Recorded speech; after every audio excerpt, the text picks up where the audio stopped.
16 कलाओं से पूर्ण अमृत। बरसाता शरद पूर्णिमा का चंद्र जीवन में आनंद, उत्सव और राग की प्रतीक है। शरद पूर्णिमा और ये सब जीवन में तभी आते हैं जब आप निरोगी ही। शरद पूर्णिमा हमें स्वस्थ और निरोग रखने का दिन है।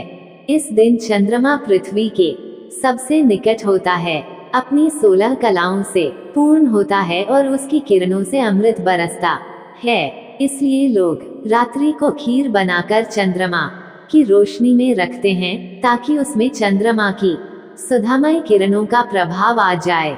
चंद्रमा का जन्म समुद्र मंथन से हुआ था।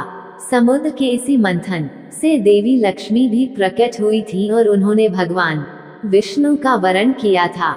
एक पौराणिक मान्यता के अनुसार शरद पूर्णिमा के दिन ही देवी लक्ष्मी का जन्म हुआ था। समुद्र मंथन से उत्पन्न होने के कारण लक्ष्मी और चंद्रमा में भाई बहन का रिश्ता माना जाता है, परंतु दक्षिण भारत में लक्ष्मी का जन्म फाल्गुन पूर्णिमा के दिन माना जाता है।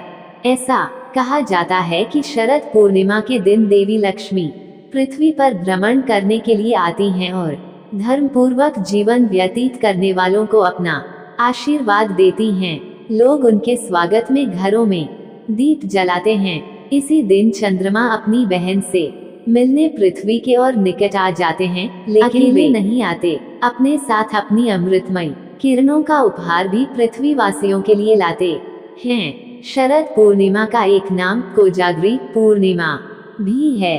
कोजागर का अर्थ है जो जाग रहा है। इस दिन कोजागर यानी रात भर जागकर व्रत रखा जाता है।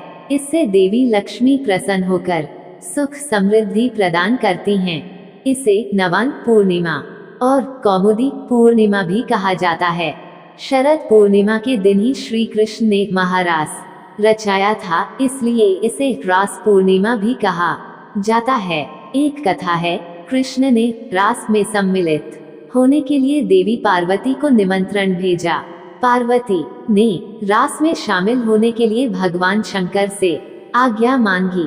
कृष्ण के इस महारास के प्रति शिव भी मोहित हो गए और उन्होंने भी वहां पार्वती के साथ जाने का निश्चय किया। लेकिन वृंदावन पहुंचने पर जब उन्हें ये पता चला कि इस महारास में कृष्ण के अलावा अन्य कोई पुरुष शामिल नहीं हो सकता, तो वे एक गोपी का रूप धारण करके उस महारास में शामिल हुए और गोपीश्वर यानी गोपेश्वर महादेव कहलाए। एक मान्यता है कि इस दिन शिव पार्वती के पुत्र कार्तिकेय का जन्म हुआ था, इसलिए इसे कुमार पूर्णिमा भी कहते हैं। इस दिन ही अश्विनी कुमारों ने महर्षि च्यवन को औषधि ज्ञान दिया था। इस दिन सुयोग्य जीवन साथी पाने के लिए चंद्रमा की पूजा का विशेष विधान है।